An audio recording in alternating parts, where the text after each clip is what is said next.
niggas in the bay. Rest in peace, rap. I do this for my niggas in the bay. Hey.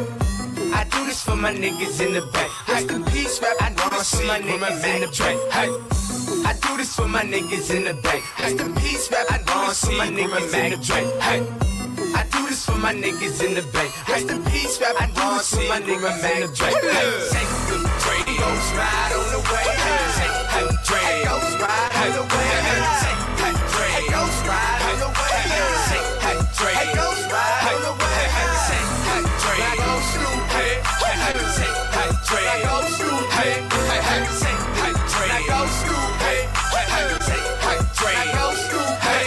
Hey Ghost ride the wheel on the strip West Coastin', blowing hella great all day, but I'm focused. I be out open, stunning shade smoking, blowing hella dumb in the club like it's focused. Sipping on Patron, Henny on the rock. Hey, all the whips, muscle cars, and plenty of them drunk. Hey, got a Henny in the car, in this flip flop. We getting money over here. I'm talking big help. Hey, homie, shit y'all can't even get that bread. Hey, yeah, I'm high in the beat. Hey, homie, shake them dreads. I do this for my niggas in the back. Hey, rest in peace, rapping Ron C, grooming Mac Dre. Hey, gotta keep too block, cause the streets too hard. The beat too pop, nigga, you too shy. And y'all think a nigga playing when I talk shit. Niggas in my hood, ghost ride in a drop shit. Say good Dre, ghost ride on the way. Say hey Dre, ghost ride on the way. Say hey Dre, ghost ride on the way. Say hey Dre, ghost ride on the way. Say hey Dre, go stupid. Say hey Dre, go stupid. Say hey Dre, go stupid. Introduce it. Say hey Dre, go stupid. Say H-O-double-L-Y. W-double-O-D-A. You don't know me, man, but you can get it if you want it, man. Send some bullets through your motherfucking sunshine. Better run, go and get a pedicure. And I'll be outside, ghost ride, going ghost on. I blow chronic like a poster. Joe a nigga ballin' cause I put up with a sofa. Red Monte Carlo with the peanut butter inside. 20-inch players, 410s and some inside. Bitch, get in my car and see if your legs could really been that far. And bitch, go dumb for a young nigga. I may be small, but I ain't hung like a young nigga. Don't let the light weight confuse you. We in a yay out in Cali. Say good Dre, ghost ride on the way. Say hey Dre, ghost ride on the way. Say hey Dre, ghost ride on the way. What's going on, y'all? What's going on? Welcome to another episode of Correct Me If I'm Wrong. I'm your host, Marcus, and today we have a really special guest. I believe this is his first time doing something like this. So it's a pleasure and an honor to be able to have him grace Correct Me If I'm Wrong podcast. My man, Michael Ross, a.k.a. B-Thang. How you doing, my man? What up, though? What's going on? What's going on? How you doing? Go ahead. Hey, man, I ain't heard that song. I ain't heard that song since I've been home. I ain't listened to it. I ain't heard none of that shit. Really? That shit crazy. So when you think crazy. When you think the last time is that you actually heard that song? Shit. About 2000, probably 2005, maybe 2006. Really? Something like that. Yeah. Yeah, I ain't heard that shit. I know everybody go crazy to it, but I ain't listened to it. I ain't heard it. I tried. Hey, listen, man. Go ahead. Oh, I ain't heard it since it was mixed. See, it's different. It's different now to listen to it now because when I went to jail, my cousin had it mixed down and got it mastered and all that shit. That shit sound good though. I know why everybody going crazy. That shit go yeah, that shit sound good. Listen, man, anytime I've been in a place where it comes on, like that's the reaction that you know that's given. People really like to hear that song. Last time I heard it, I think somebody told me they recently played it out in the bar somewhere. I don't know which bar it was, but you know it was recently played and it got. I mean that's kind of dope because you said when did you do the song? Yeah, I think I did that shit. We went to All-Star weekend. I think that was 06. '06. We went to All-Star Weekend. I came back. When I came back, we did a show out there in Oakland, and I had made that song just for that show though, for real, for real. Me and Nelly. That's Nelly on there on the second verse. He chopping. It's like both of us in there and shit. Cause he couldn't just rap that shit straight through. You know my boy stutter. He couldn't rap it straight through. So how many So how many takes did y'all have to do, if you know? Oh no, we only did one. I'm one take boy. We just Okay. did one. Okay. But I had the reason why we kept going back and forth because he couldn't do just one. He just couldn't do it. So I had to keep going. You know, that shit cost money in there for real. But for real, I realized back then I just was actually a professional for real. I ain't know how professional I was back then for real, for real. So you're a little ahead of your time. A little ahead of your time, you think? Yeah. I feel like I feel like I was almost at perfection back then. I listened to some other songs. I feel like I was almost at perfection back then for real. Just listening to it for the time back then, you know what I'm saying? I feel like I was almost at perfection. Now, how did you go about choosing him for the song? That's my boy, me and Nelly. So y'all was just talking. Guy. It was like, yo, you want to be on this song? Was he kind of reluctant to do it? Nah, we was in the studio. He always used to go to the studio with me. So me and Nelly used to share cars and shit. We was in the studio, I think in Dormont, for real. And we were just in there. And I'm like, Nell, you should just get on the second half. You should get on the second part. He was like, man, I get on that shit. I wrote it right there. And then he got on it. Cause he my hype man. He was my hype man. Nelly told me one day, this nigga said, he said, man, fuck these drugs, bro. We about to be rappers. I just went with it. I wasn't trying to rap for real. That's interesting. That's very interesting. So let's go back a little bit. So just go back to the beginning. So on one of the episodes that I had done, I had, let people know, or I had heard, or not that I heard, I actually seen a video that you were in on Facebook, and I was like, oh shit, you know what I mean? He really home. Cause you'll hear all the time, you're like, yo, such and such about to come home, in X amount of time. And then, a lot of times you don't never see it. It don't happen, people just be talking. So, me, I'm just like, okay, you know what I mean? I believe it when I see it, you know what I mean? Right. So when I started hearing stuff about, you coming home, I had made a post like, man, I would love to get this interview if I could. This was back in May.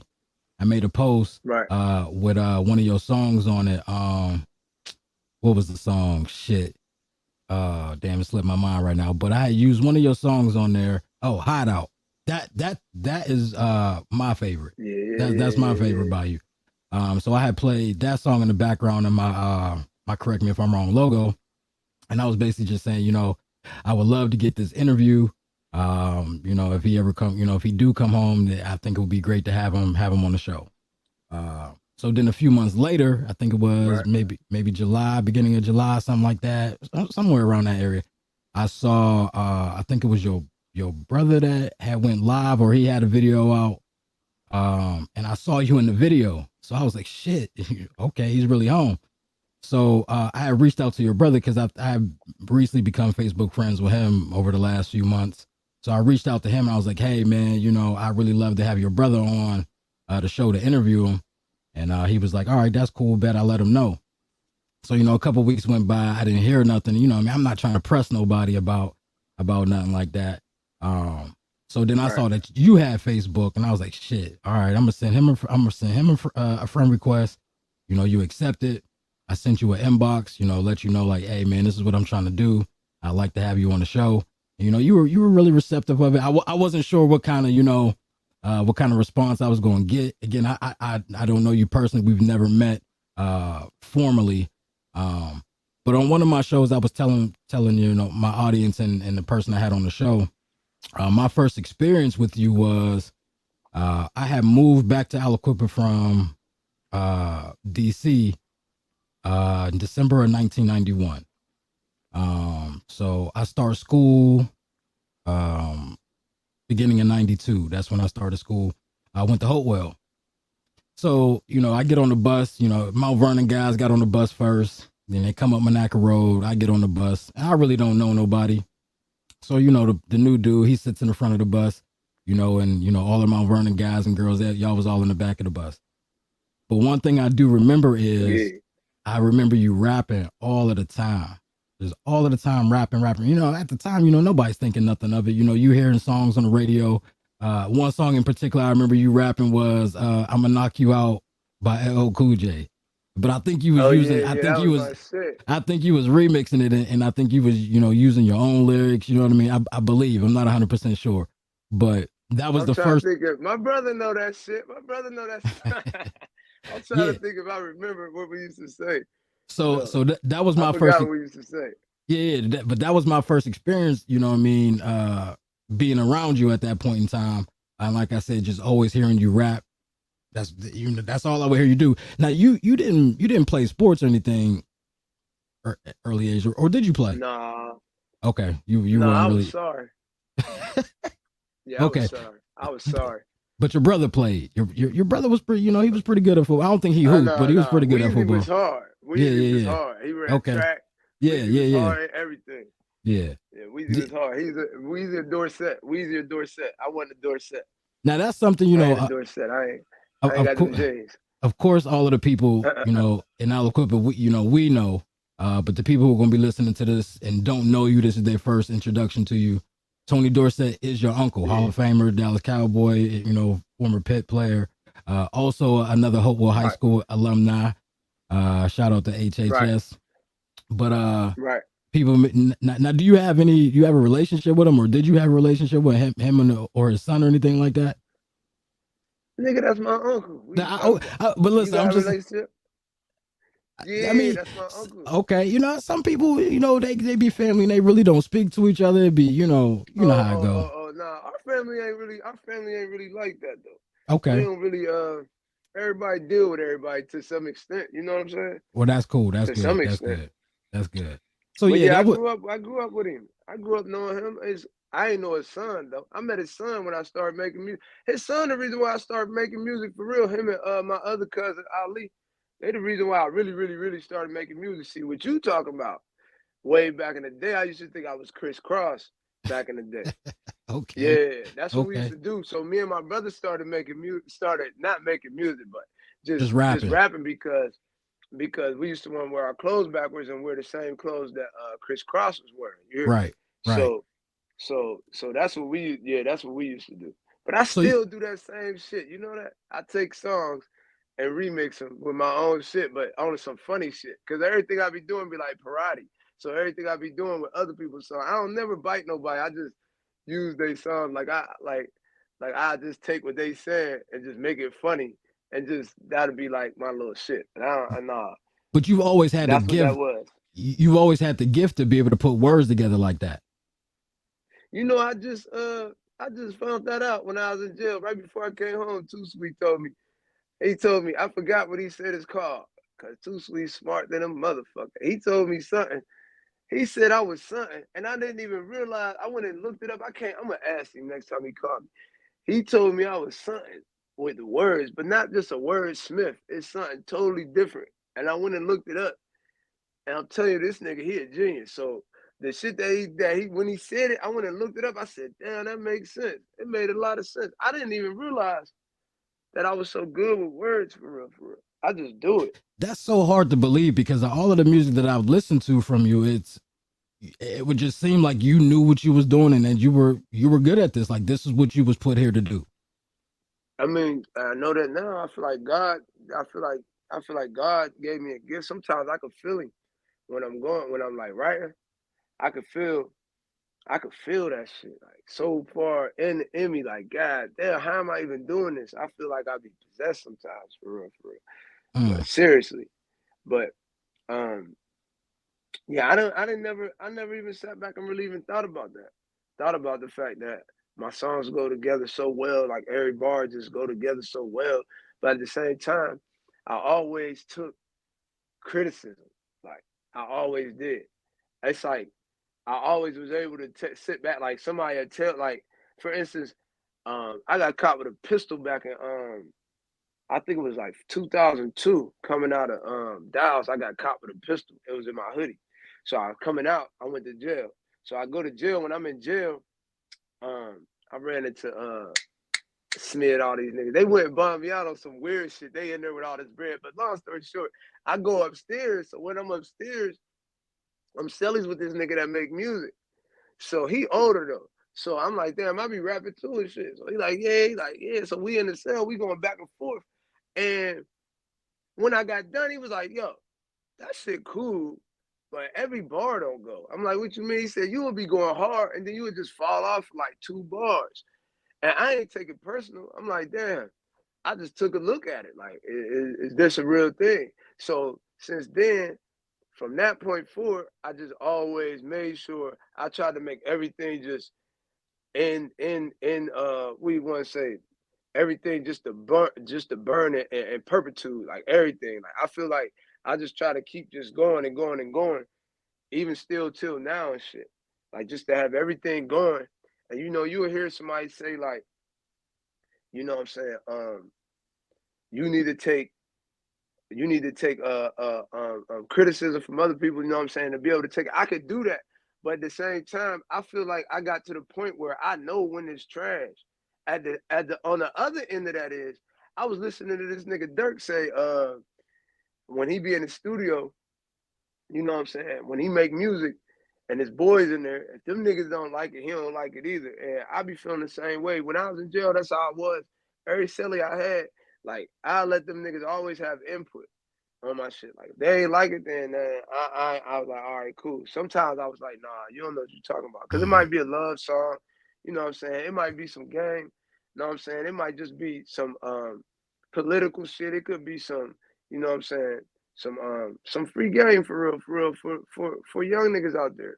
You know what I'm saying? And he might be like, that's too positive, or you know what I'm saying, that don't fit your image. But I never actually put myself in a box to the point where it'd be like, this is just what I'm doing, because you know this shit is just entertainment, bro.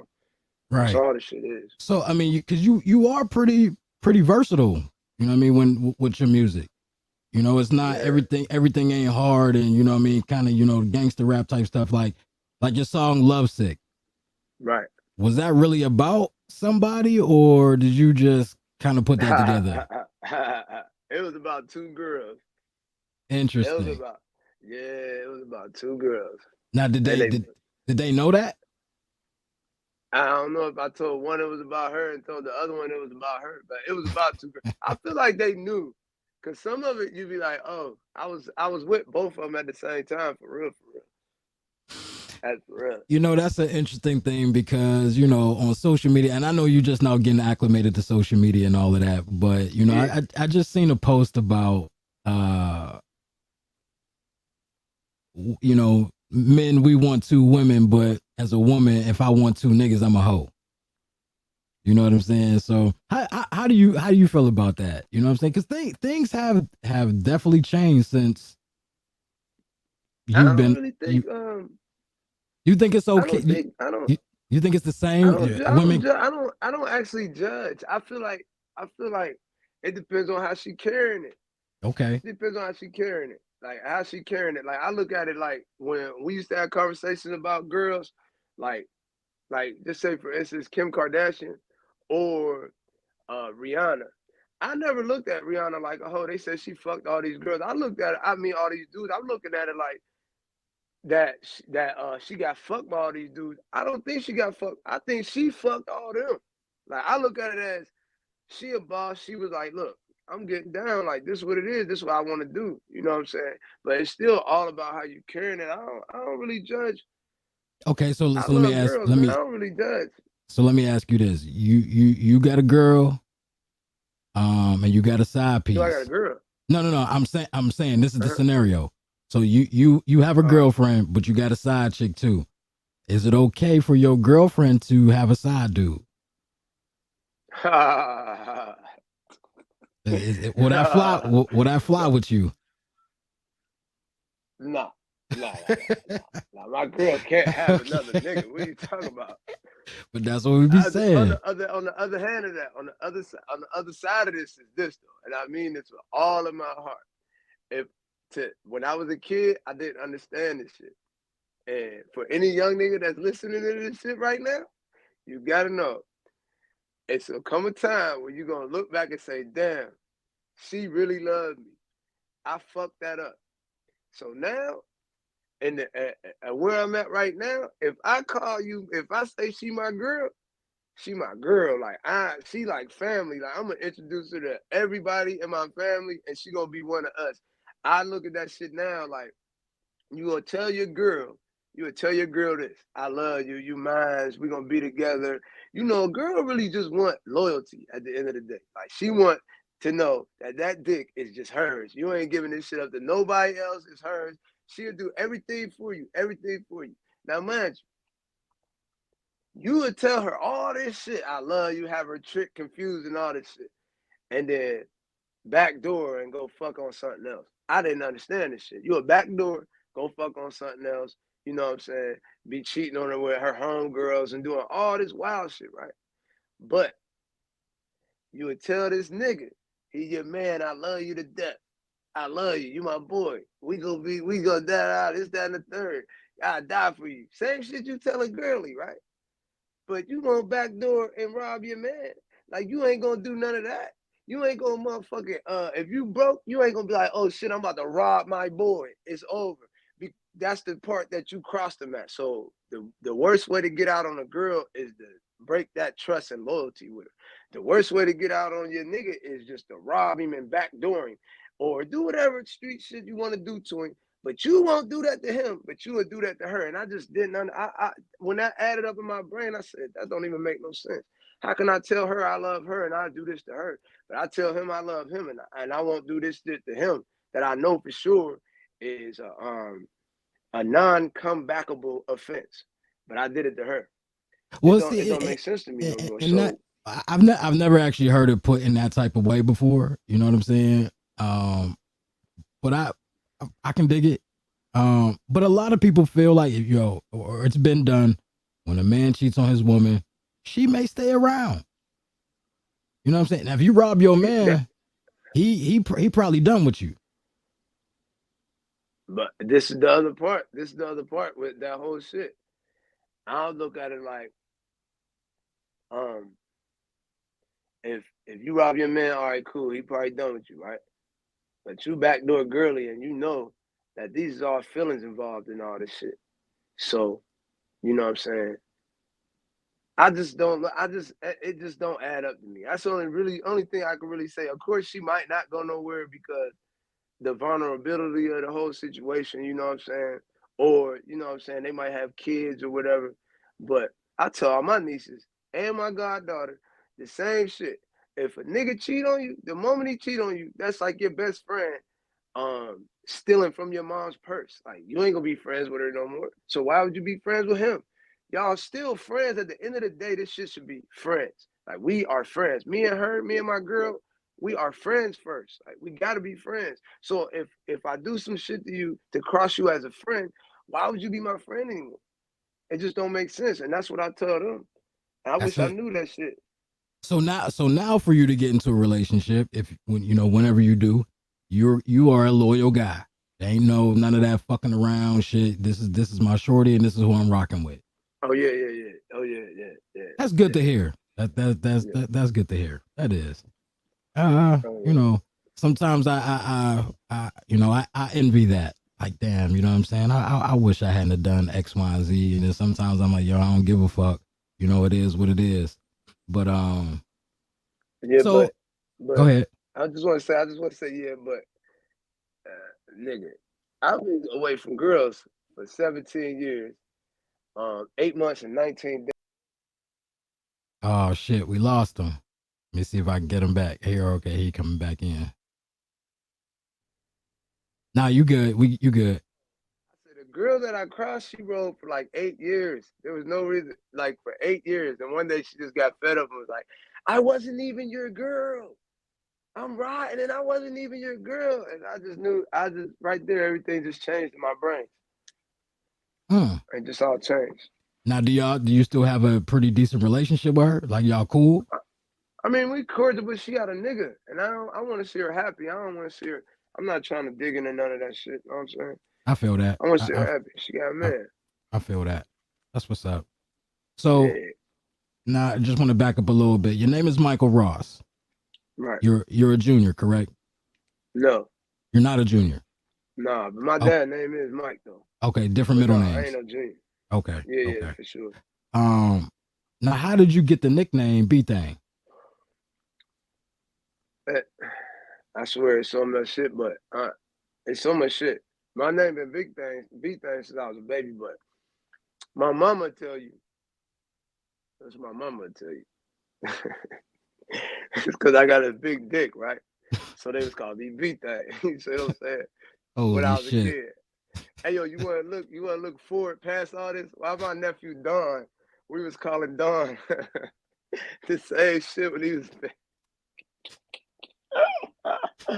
we was calling Don the same shit. I love that boy. He just went to college. He about to And be an engineer. that's your sister's son.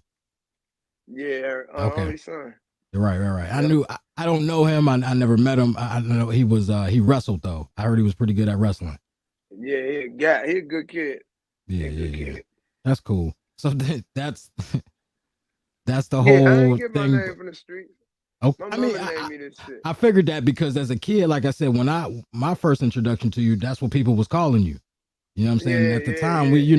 we 7, 8 years old at the time, so Right. I figured you didn't get it from like no street shit. The But that's streets, the streets, the streets named me Pistol. Hold on. correct. Right. Now, Yeah. is that something that you still go by? You kind of drop that, or you still answer to it? Nah, I mean niggas in the hood could say that shit like from back, like niggas from Limor niggas say that shit. Okay. D Walker, rest in peace. D Walker, she the one named me that shit for real, for real. Okay. She used Yeah. to call me. R.I.P. D Walk. Yeah. One day I was in the basement. Me and Poonie was in her basement cooking some work, and and I was playing with this tray nickel, and I pulled the goddamn hammer back on that shit and tried to put it back. That shit went off. Hey Oh yo, shit. it went right above. It went right above his head, right? But we stayed down there. We used to stay down there. It was quiet for like 10 minutes. We went upstairs. D Walk door was open. She wasn't in the crib. I'm like, where the fuck D go? We go down to Bert. She and Bert. I walked in the Bert. She was like, no, nigga, get away from me. Get away so from me. I she don't want nothing to do with that shit. so she left when after she heard the gun go off. Yeah, Oh she thought I shit. shot. She thought I shot Poonie in the basement. Oh shit. Yeah. She thought I Damn. shot that nigga. So you're born and raised in Aliquippa, correct? No, I was born in Oklahoma. Really? I lived in I was born in Oklahoma. My mom was in the service and shit. My brother and my sister was born in Germany. I lived in Germany for like 3 years, 4 years, some shit like that. Then we came back. She was in the Okay. service. She met my daddy in the service. Okay. Because Yeah. I never seen. I don't think I've ever seen your dad or heard much about him. But that would make sense if that's where. So where's he originally from? That nigga from AC. He from Atlanta City. Okay. Damn They shit. was Learned. married though. That nigga used to live with us out in Mount Vernon. When I was rapping this shit, when you see me Okay. when I was a kid, Yeah. yeah, that nigga lived with us. Okay. I I didn't mean, know they was that. married. Yeah, they Okay. was married. All right. That's what's up. So how old are you when it's a split?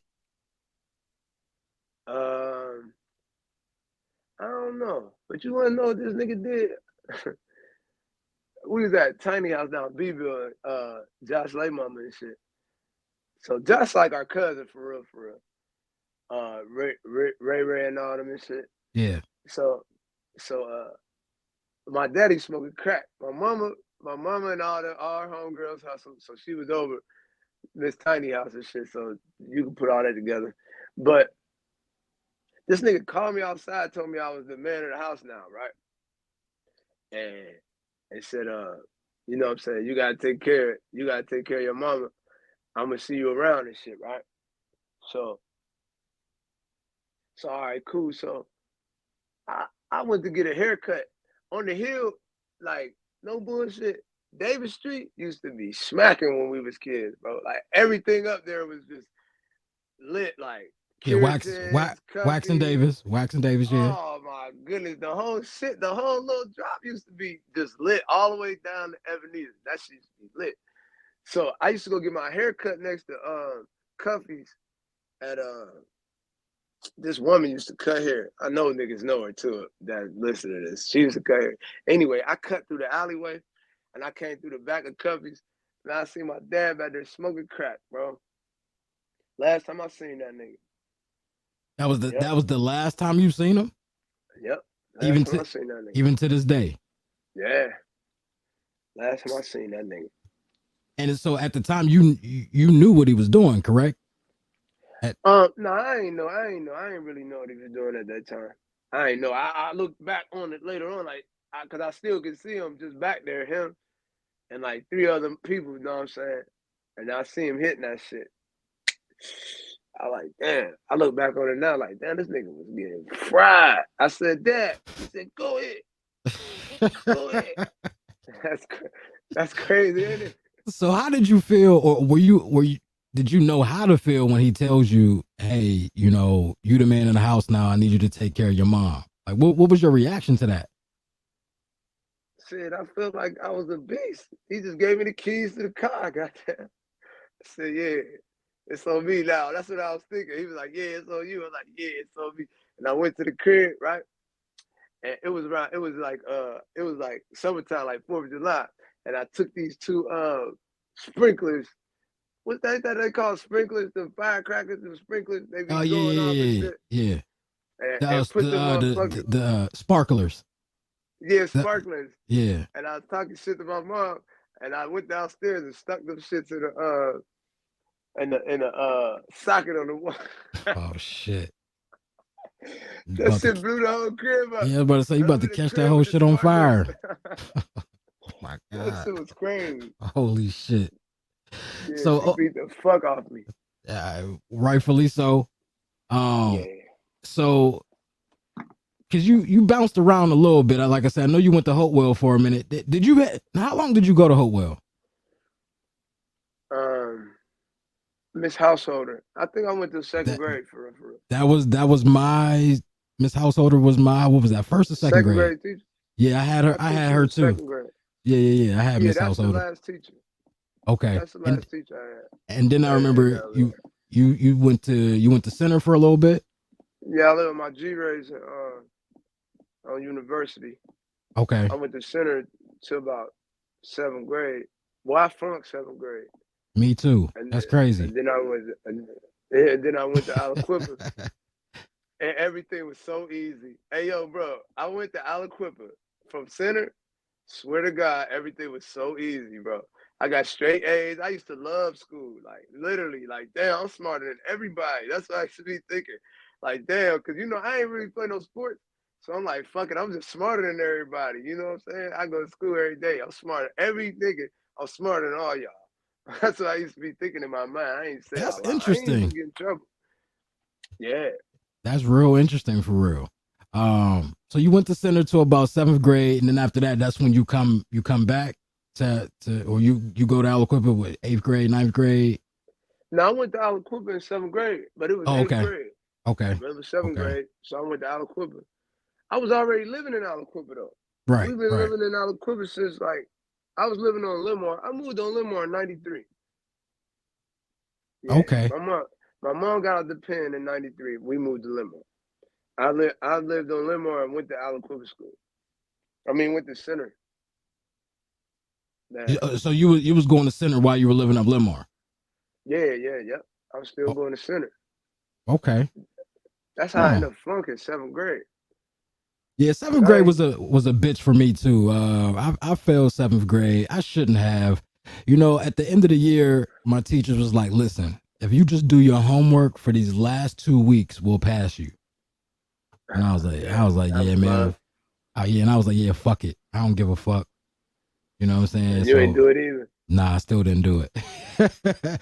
So my punishment was though, I wasn't allowed to. My parents did not allow me to go to summer school. So I had to go back to 7th grade. I had to go back and do 7th grade again. Yeah. So that was a bit embarrassing. But Yeah. at the time, I really just didn't give a shit. So, you know, that was what it was. But so I went to, once I came back to Aliquippa from DC, like I said, I lived on Monaca Road. So I was right at that borderline of, you know, between going to Aliquippa and going to Hopewell. You know, Right. so I'm basically, I live, you know, Waxon Davis, Mount Vernon is a 3 to 5 minute walk. You know what I'm saying? I see everybody, I'm playing at the dump and doing all of that, but I'm going to Hopewell, you know. Right. So you know, that's what that was. So now you go to Aliquippa, did you graduate from Aliquippa? Or it was just Yeah. okay, you I did graduate. No, I Okay. graduated. Yeah, Okay. I got my GED too. Oh, okay, shit, that's what's up. That's because that was something kind of up in there. I wasn't sure if, you know, if you graduated, did you just go straight to get your GED, how No, that I played out. graduated. We graduated. I think that was 2003. Okay. Because I should have been 03, but I ended up being 04. Yeah, that's why I think it was 03. Okay. Yeah, They that made makes me sense. leave though. They made me leave. Look, I got out of Glen Mills. I had my GED. I told my PO Selena I wanted to go back to high school and get my diploma. So me and Dead Songs, this is no bullshit, bro. I swear to God, this was the wildest shit in the world. Well, it was. We went back to school. Me and him got out at the same time. We went back to school. This was in school. He was my main man, right? So, it was about to be homecoming. So you know, we started school, homecoming coming, and I swear to God on everything I love, bro. This is no bullshit. If anybody got this shit, if anybody went this, I mean, anybody can go back and check this shit. Me and Dez was supposed to be on homecoming court, bro. King and whatever Prince after that, bro. Either he was gonna be king and I was gonna be Prince, or I was gonna be king and he was gonna be Prince, bro. Miss Benson called a meeting, bro, and brought everybody to school. My Aunt Holly came and was arguing about this shit, about why I can't. She said it wasn't fair because we didn't go to 11th and 10th grade. But I went to 9th and 10th. I just missed 11th. Oh, okay. Okay. Yeah. All right. So you And did graduate. they wouldn't let us on court. Yeah, I graduated. They kicked me out of school though. They Now, kicked me out of school. was it because what was the reason for that? Well, If you want to disclose. I'm saying like sidebar, like I never used to get in trouble in school, but I was I guess it was some jealousy shit. I guess it was some jealousy shit. I really don't want to break that shit down because I don't want to. I don't want to talk about these people for real. Okay. But All right. yeah, for real. I don't want to talk about them. But Walk know why I got kicked out of school. Okay. Darrell know why I got kicked out of school. But I went allowed back after that. He know. So they said you kicked out and you cannot come back ever. Yeah, they told me. He told me I'm gonna give. He said you can't walk. I'm not letting you walk. Look, I ain't did shit either. Who is this, Mr. One day Thomas? in lunch. Is this Mr. Thomas telling you this?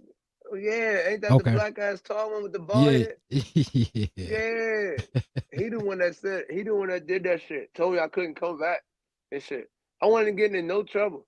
I mean, I was selling dope. They used to let me go to school half a day and I'll leave and walk home with Tia Dawkins every single day. And he told me I couldn't come back. He did. For no reason, I didn't even do shit. I really literally didn't do shit. For real, they should have kicked the real out, motherfucker. I ain't do nothing. It's funny though, Mark. If you listen to this shit, you know this shit is funny. I'm sure he'll be got kicked out. I'm sure he'll be listening. Yeah. So yeah, let's back up. You know what I mean? You said you was selling dope at the time. How old were you when you got into that? Selling dope? Yeah. I'm from Limor, bro. We started selling dope like at 10. I think I was 11 though. Man, Limor is crazy. You think this shit is a game? So that okay, shit is a real thing. I was sheltered coming up. You know what I mean? There were certain places that my parents did not want me to be at. Limar was one of them. Limar, they didn't say too much about Griffin Heights, even though I was never really up there. I didn't go down to Bricks. I I even really stayed. The only time I was on Wax and Davis really was going to, you know, Keratin's, Cuffy's, or I'm going to the dump.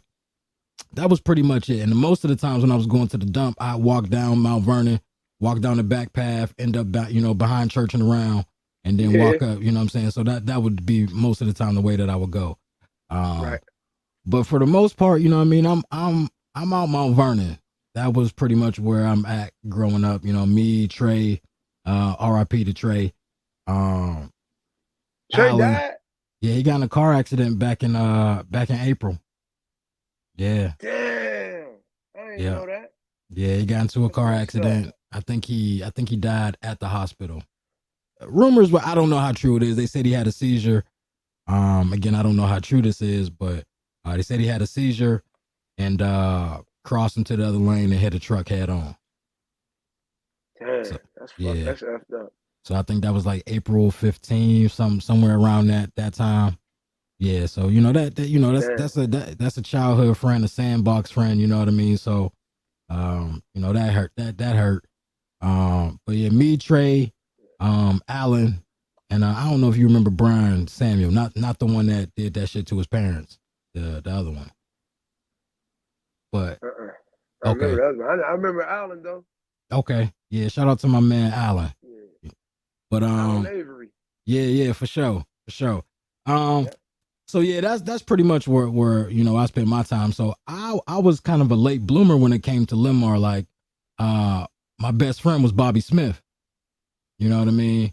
And his sister Latrice, she lived up Limar. So I'm 18, 19 at the time. So you know, every day after school we going up there. You know, her boyfriend at the time, you know what I mean, he always had weed or somebody was smoking up there. So, you know, we was always going up, we ain't got no money and shit, you know what I mean? So we going up there catching free blunts, you know, eating food and all of that type of shit. So I was never a street dude, you know what I'm saying? I've never been in the streets, never, you know, none of that type of shit. Never been arrested, never been in the back of a police car, none of that. That's beautiful. It is. But I'm seeing, it really is. It's beautiful. Yeah, for sure. Because, you know, most black men don't have that story to tell. You know what I mean? You know what is? I think what they say, one out of three get arrested or some shit like that. But when I'm up Limar, you know, like I said, I'm up there every day. This is 03, 04, 05. I'm up there pretty much every day. So I'm seeing shit that's going on. You know what I mean? But I'm not a part of it. I was with the old heads. You know what I mean? Boogaloo, Jason Adamson, Bernard Beasley. His brother Laturn. I'm with them dudes. You know what I mean? Rich Lowe.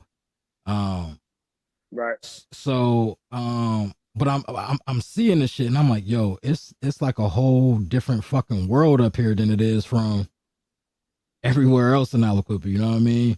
You mean you got Limar more? Yeah, it was just completely different. You know what I mean? And so you was really pretty much in the thick of shit at an early age. Yeah. Hell yeah. When I moved to Limar, it was way more funner than what you said. Look, Limar was so fun. That's the thing about it. That was the thing about that whole situation up there. People might say, oh, shit, it's shooting and all this shit. And what's going on and this, that, and the third. Bro, Limar was so fun. Like, it was always something to do. You know, when I was a kid, everybody left their doors unlocked. Not now. You could just walk into somebody's crib and shit and get some food. Like, literally, this is no cap.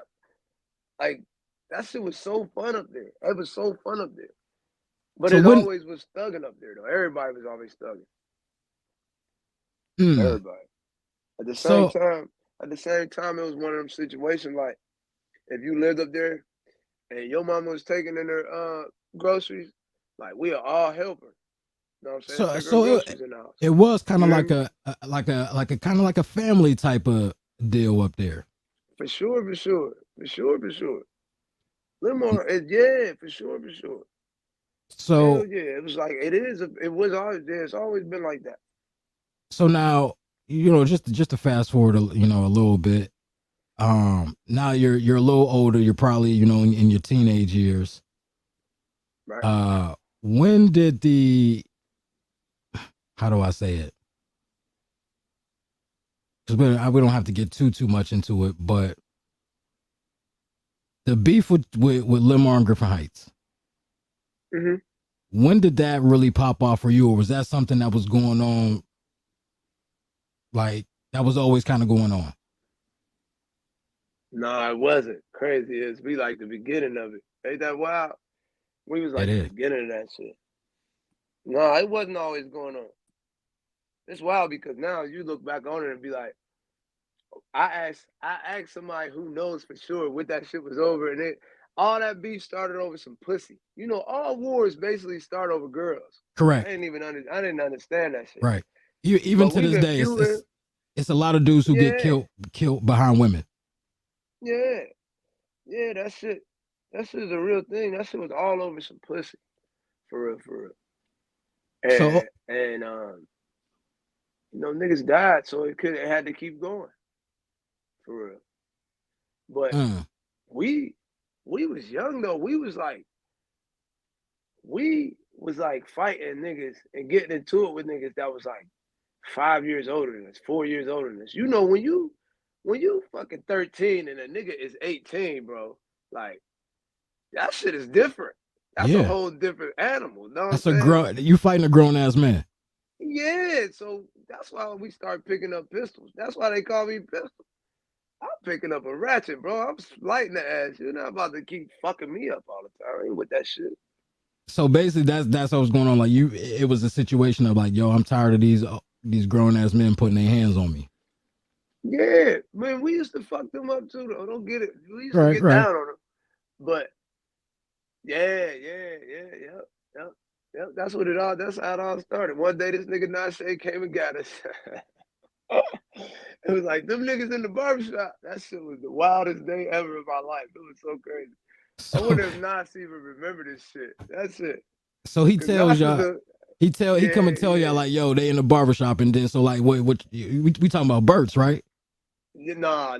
Tiki's. You don't know Okay, Tiki's? Yeah. yeah, That's everybody used to go to Tiki's. Burt's was like old head shit. Like yeah, he for wasn't sure. like they barbers in there wasn't like that. Tiki was like that. Right. Tiki was like that. Tiki, like, if you getting money, like, you gotta go to Tiki's, bro. Tiki used to cut Mike Tomlin here too, I heard. When I was Really? in jail, I heard that. But Okay. yeah, I heard that. I don't know if that's true. But Right. Tiki was sharp than a man. He like a hood legend. That nigga's all that. So Tiki was all that. so he tell For you real. they in the But no, bar. yeah, they was in there. And what y'all? So There was you only one nigga in there. okay? Now how many of it is We y'all? just went in there and fucked him up. I think Is it was like 4 of us. It might have been me. It might have been me. No, it was me, Piddle. It was me, Piddle. I think Mom was there. And Brett. Brett might have been there. I don't think Little Billy, I don't think Doc was there. I think Doc was locked up already, I think. I don't know. I can't remember, but all we did was went in there and fucked him up though, for real, for real. But that's how this shit just went to a whole nother level. so when this dude And so sees you you though, picture you. was he like surprised? Like, damn, these motherfuckers got the drop. Hell yeah, that nigga was bitching. Hell yeah, he was bitching. We whooped his ass up proper like. Cause Piddle can rip. Piddle Right. beat shit up. I ain't gonna lie. Piddle used to beat shit up. Hell yeah, Piddle can rip. Yeah, we went in there and cooked that motherfucker. Then Nashe like, oh, it was just crazy because Nashe knew where everybody was at. He's like, oh, they down at the gas station. And we just hopped back in the ride, went down there and fucked some shit up. Oh shit, they up on Plan 12. We went up there. We not running from the police and shit. That shit was just crazy. He just had us ride. That day was epic though. Everybody went to jail but me. How were you able to maneuver your way out of that? I had this hard ass Perry Ellis. It was all white, and it was snowing outside. I just hid under the snow, bro, for like an hour, bro. I was freezing. I went straight to Peach's house afterward. Miss Val gave me a ride home and shit. And she's living on the same spot on Plan 12. Same crib, bro. I wish I could go over there and go to one of them pool parties, bro. I ain't gonna cap. Damn, that shit looks so fun. So I'm assuming you're not going to be in Aliquippa anytime soon. Nah. Okay. Nah, I ain't loud in Aliquippa. Okay, so My listen. parole told me. that was word on the street. You know what I'm saying? Like, yo, he not allowed to come back. So I'm like, I don't know if that's part of his parole Yeah, it's stipulations part of or yeah, okay. exactly what you said. I go Now get the paperwork right now if you want to see that shit. is it I just ain't loud in Aliquippa. Aliquippa or is it Beaver County? No, it's just Aliquippa. I ain't loud Okay, in Aliquippa at okay. all. I ain't allowed Aliquippa. Yo, you wouldn't believe this shit. They got me on all this different shit. Like I'm just a maniac, bro. I'm not even a maniac. So I It's like mean, I'm a maniac. from what I was told about you again, because I don't know you personally, but the people that I talk to, they're like, yo, you know what I'm saying? He's actually a really good dude. He just Yeah, I be he grew up chilling. in a certain kind of environment, you know what I mean? He's a good dude, he's just a thug ass nigga with a good heart. For, for the most part, I be chilling though. I'm just trying to chill, man. Right now, my whole shit add up to. I'm just trying to. First of all, I'm never going back to jail. Just so you know this, I'm never going back to jail. There's nothing that could make me go back to jail. Well, at all.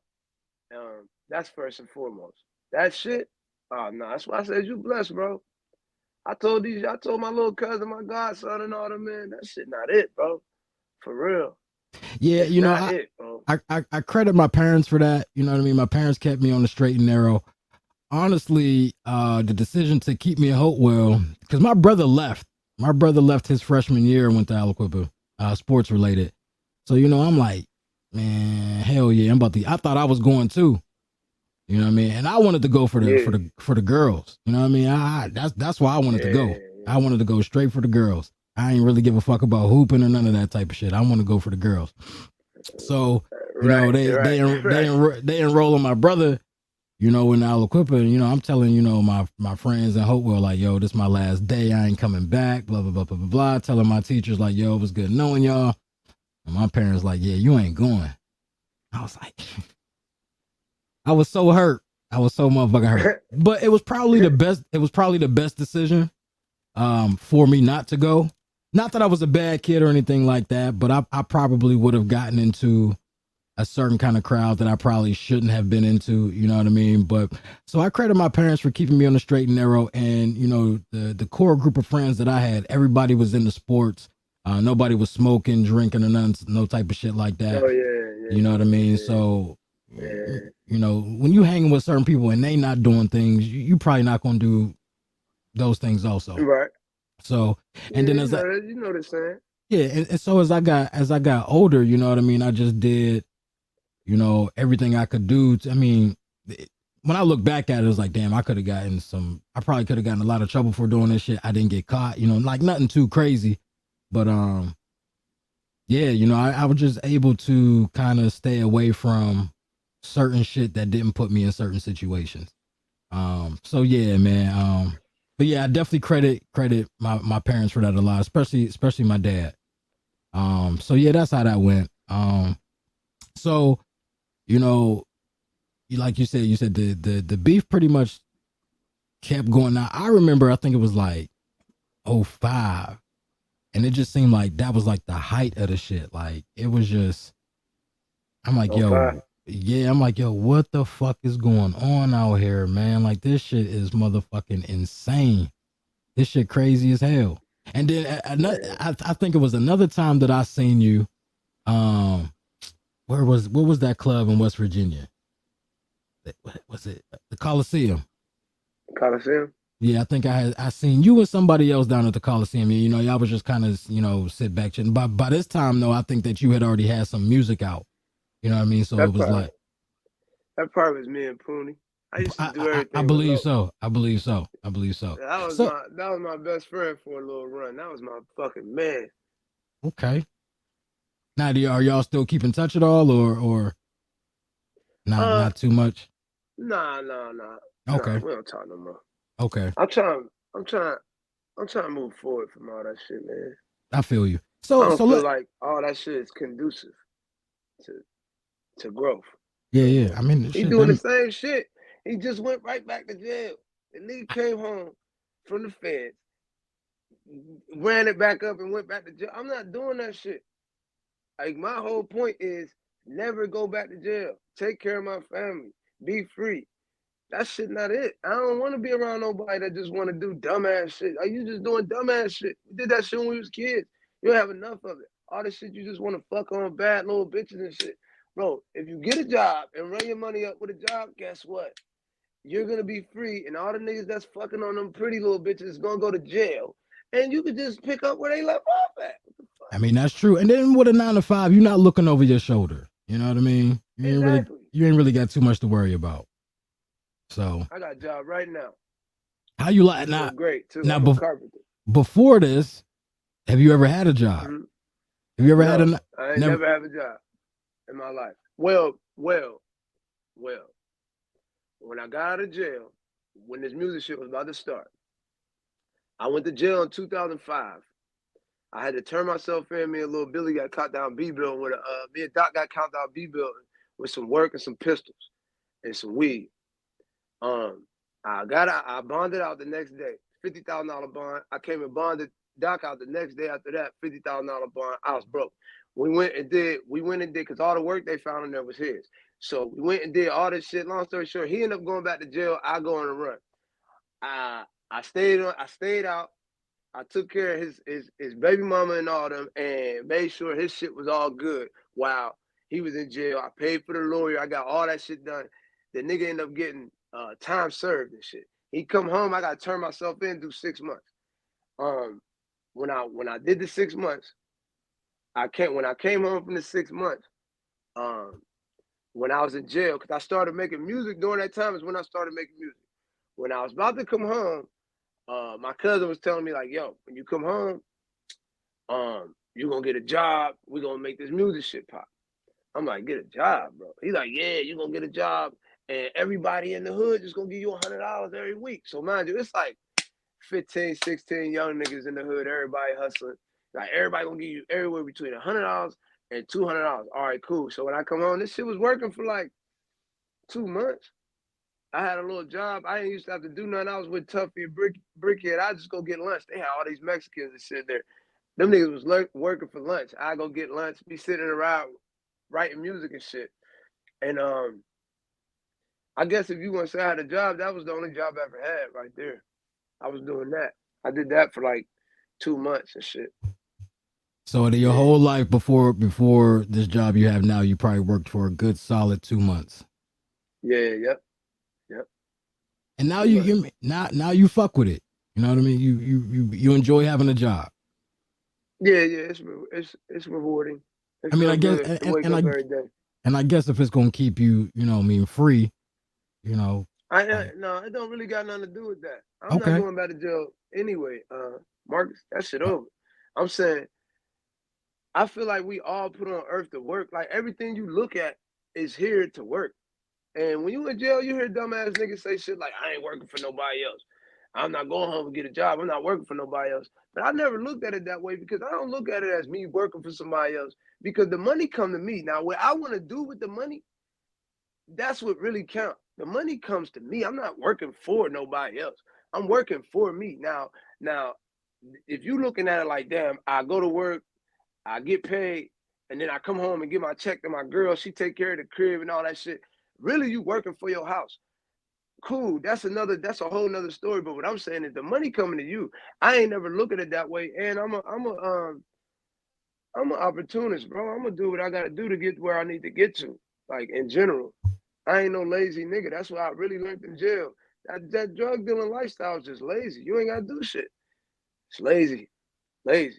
And that's the thing. When any young nigga that you ever run into that was in jail with me and got some game from me, the first thing I tell them niggas, like, don't be a lazy nigga. That's the only thing you gotta worry about. And if they want me to break it down, I always say, nigga, if you look at the women, the majority of black women, know what I'm saying, take care of the whole crib. If we talking about broken households and all that shit, who get the babies? The mama. She take care of him, make sure that nigga got Jordans, he play every sport, he do all this shit. You mean to tell me, as a man, as a fucking man, you can't get a job and take care of what needs to get done? Like, this don't make no sense. All lazy nigga shit. That's all it is, some lazy shit. And I realized I was just being lazy. I ain't never gonna be lazy in my life again. That's all that shit came down to. Lazy shit. But like you said, Lazy nigga. you was kind of, you know, pretty much almost born into it. I was, but it's still, see, I mean, I'm just saying when you are born into a certain environment, I don't think you're looking at it as like, yo, I'm being lazy. It's like this is all I know. yeah, you're right about that. You're right about that. I can't cap. You're right about that. It's all retrospect for real. Yeah, right. You're right Right. about that though.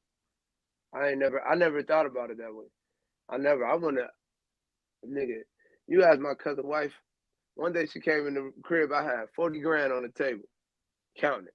She sat down next to me, took the blunt out of my mouth, hit the blunt, and said, "What you about to do with all this money?" I said, "What you mean what I'm about to do with all this money?"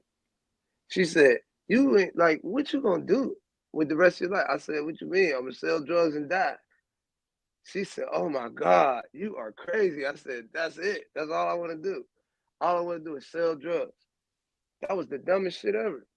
So in your mind, it was I'm gonna live fast and die young. Yeah, I didn't think I was gonna make it to C25. Hell no. I ain't think about none of that shit. Never thought about that. It was always live for the day. What Ti say when you under 25, staying alive is hard work. Straight up. It really is. That So shit hard work, man. would you really wake up and be like, yo, I don't know. Did you think about actually dying? Nah, but you wanna know what's crazy? This is the crazy part about that shit. Back then I was scared to die. Now I'm not. That's what's so crazy about it. Back then I was scared to die. And that's why I was living the way I was living. I was scared. I feel like the majority of niggas can go through and say that they ain't. But you know what I'm saying? The reaction part, it's never a reaction like you gotta be proactive. And the proactive part comes from you being scared to an extent. You know, I ain't trying to let nobody do nothing to me. So I wake up every day thinking about that. Yes, ain't nobody doing shit to me today, which leads to fear. Somewhere in back of there, it's a fear that somebody will do something. You ever hear a motherfucker say he beefing with a nigga but he pussy? Like, man, these bitch ass niggas, I'm beefing with these bitch ass niggas. Like, if they bitch ass niggas, why is you beefing with them? It just don't make no sense to me.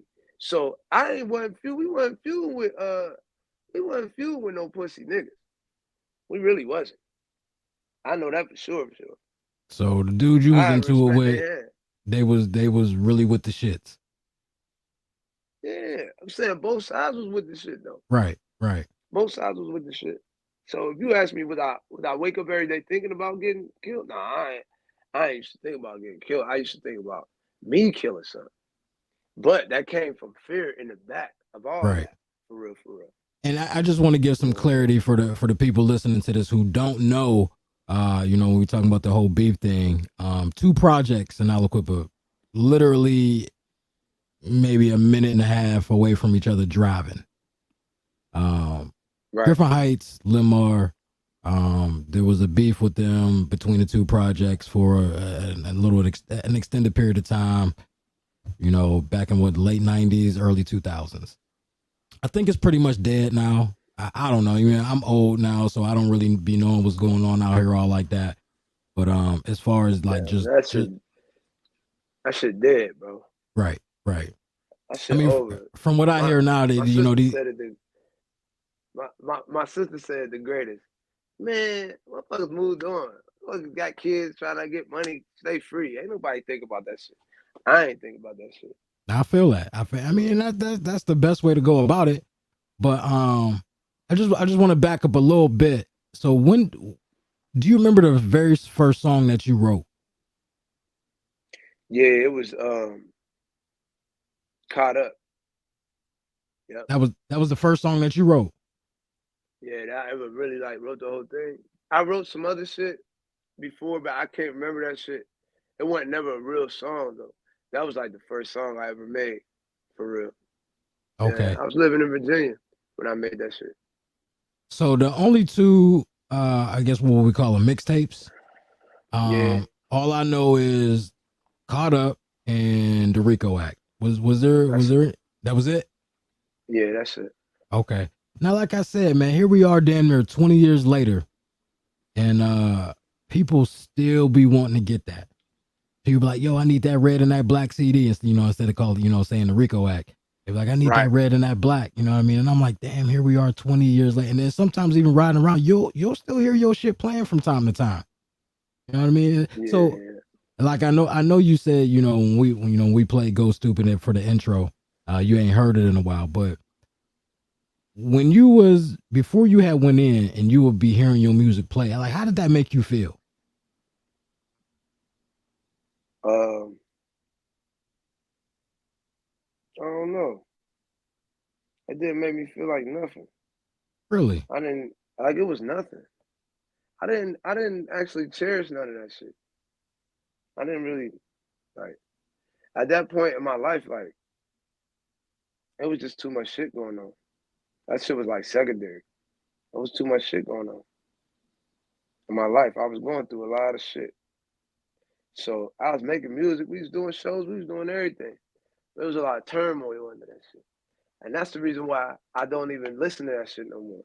Because that whole shit came from a place in my life that I don't want to return to ever again. And I Man. explain this to people when they ask me about it. I explain that to them. Why you don't, they ask me why I don't say look no more in my music. Why you don't say look? I'm like, bro, I don't even know how to say that shit no more. My whole life has changed. My mentality changed. Like that shit was dark back then. That shit was dark. Everything I was saying, I meant that shit. I ain't capping. I meant all that shit. I was with all that shit. I did all that shit. I was And, gonna do all that shit. and Everything that I rapped about. when we had talked earlier, like the very first phone conversation that we had, I had said to you, a lot of people liked your music. I know me specifically. Again, I didn't run with y'all, so I really didn't know the ins and outs of what was really going on, just from what the streets was saying. But from what I Right. understood, the shit that you was rapping about, like you said, you was either doing it, you was going to do it, and you was really with it. Um, Yeah. so people gravitate towards shit like that when it's like, yo, okay, this motherfucker is not pretending, you know what I'm saying? He not just rapping about shit that he not rapping about somebody else's life. He's actually rapping about what he sees and what's going on in his life. Yeah, but what made this shit so good was that um like the girls that I mess with, you know what I'm saying? I ain't only hang with just street niggas all the time. Like one of my best friends is fucking fat ass Rob. What up, Rob? And he ain't on no street shit. Like the thing that made it so good, that made it so dope was I'm actually capable of going and being with anybody, but you know what I'm saying? Um, they kept this shit going. Like the hood kept this shit going. I ain't know how good it was because it was just automatically like this just me, you know what I'm saying? But I raised a whole generation. I like two of them just off that shit. You know what I'm Yeah. saying? And when I listened to it, it wasn't trash. Like it wasn't trash. So it ain't like, oh shit, this shit was trash. But um you can hear the tells in that shit. And Good. not only will you hear the Actually tells in telling it, you so you telling stories. yeah, somebody will actually come and tell you, like, no, that shit actually happened. I remember we was outside of Beasley's and this nigga did this, that, and the third. That shit was crazy. Yeah. Like, so it kept it alive long and long and long. And it's just the fact that it wasn't trash. My cousin did his thing with that shit. He did his thing. I can't even cap. He did his Yeah. thing with that shit. Yeah, man. It's definitely hood classics. Um Yeah. so I did an interview with Mike Jeans Hmm. a few years ago. Right. I had recently shared one of his freestyles that he posted. It came up in my memories on Facebook, and I shared it again and tagged him in it. And so we was going back and forth talking on that a little bit. And he actually ended up tagging you in it and saying, I guess, he reached out to you. Um, y'all, he mentioned something about some numbers or whatever the case is for y'all to do a song together. If everything Yeah. works out the right way. Now, Yeah. that because people will put y'all top two in the hood as far as rapping. So people have actually Top been two though. That's what people will say. Y'all are the two best to ever do it to come out of Aliquippa. I ain't gonna lie, I like KK. I like Kizzle. That nigga's hard. I won't He young see. though. That's what I'm saying. He's He's a hard, little bro. he a little He's younger. hard though. I But fuck with he's him. I fuck with hard. him. But I haven't heard Bro, a I whole. listen to his thing. I He haven't heard got a a whole whole bunch of his tape. shit. Yeah, I haven't heard a whole bunch of it, but there was a few things that I heard. I was like, yo, you know what I mean? He is kind of dope. But like I said, me, you, Mike Jeans, we all pretty much in the same age group. You know what I mean? So, I listen to y'all a little bit more. And actually, with Mike Jeans, I've known Mike Jeans since we was little kids. You know, we both went to church and around. So that's how I knew him. But yeah, that's what people will say. As far as probably in our generation, they'll say that y'all two are the top two to come out of here. So is that something that you're interested in doing? Like y'all, is it a possibility we could hear a song or two from y'all?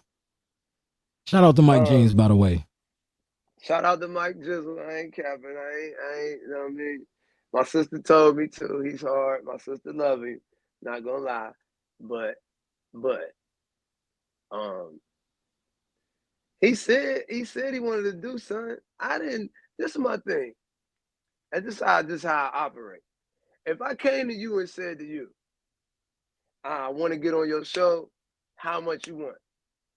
And you told me how much you wanted, I would have paid you. This is just how I operate in general. He said he wanted to, he hit me, jumped in my shit and said, how much do I want for this and for that? I told him what I wanted for this and what I wanted for that. He said, all right. If I said I'm doing it, this is how my life set up. I said I'm doing it. I wouldn't have said it. He could have jumped in there and said, damn Thang, you fresh home. We got this, that, and the third. We should do this. And then let me make my decision.